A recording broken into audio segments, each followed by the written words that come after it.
Hello friends, welcome to bright Samayal. இன்றைக்கி வந்து நொங்கை வச்சு நொங்கு சாலட் எப்படி செய்கிறதுன்னு பார்க்கலாம். ஒரு டீஸ்பூன் சப்தா விதையை வந்து ஊற வச்சு எடுத்துக்கலாம். இது ஊறுறதுக்கு வந்து 5 நிமிஷம் போதும்.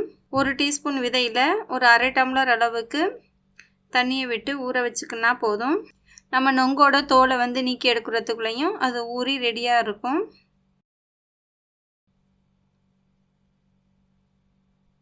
நொங்கை வந்து நம்ம சாப்பிட்றதா இருந்தால் தோல் நீக்காமையே சாப்பிடலாம், ரொம்ப நல்லா இருக்கும். இந்த மாதிரி நைஃப் வச்சு தோல் எல்லாத்தையும் நீக்கி எடுத்துக்கோங்க.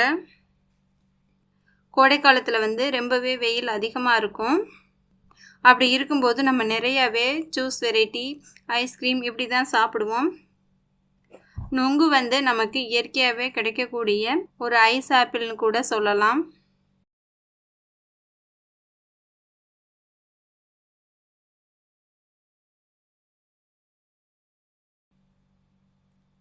இதை வந்து சின்ன சின்ன பீசஸாக கட் பண்ணி எடுத்துக்கலாம். இந்த வீடியோவில் காமிக்கிற மாதிரி சின்ன சின்ன பீஸாக கட் பண்ணி எடுத்துக்கோங்க. இப்போ பாருங்கள், குட்டி குட்டி ஐஸ் கட்டி மாதிரியே இருக்குது.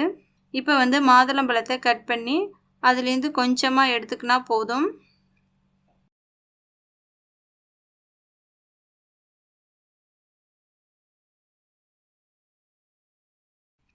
இப்போ ஒரு பவுலை எடுத்துட்டு அதில் கட் பண்ணி வச்சுருக்கிற நொங்கு எல்லாத்தையும் சேர்த்துக்கலாம். இது கூடவே மாதுளையும் சேர்த்துக்கோங்க. மாதுளை வந்து ஒரு 2 டீஸ்பூன் எடுத்திருக்கேன்.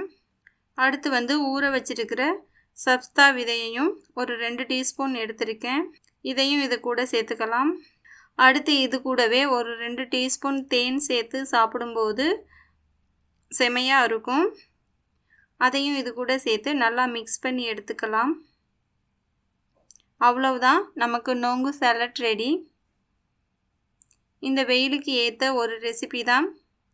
நீங்களும் ட்ரை பண்ணி பார்த்துட்டு எப்படி இருந்துச்சுன்னு கமெண்ட்ஸில் சொல்லுங்கள். லைக் பண்ணுங்கள், ஷேர் பண்ணுங்கள். அப்படியே பிரைட் சமையலையும் சப்ஸ்கிரைப் பண்ணுங்கள். தேங்க்யூ ஃபார் வாட்சிங்.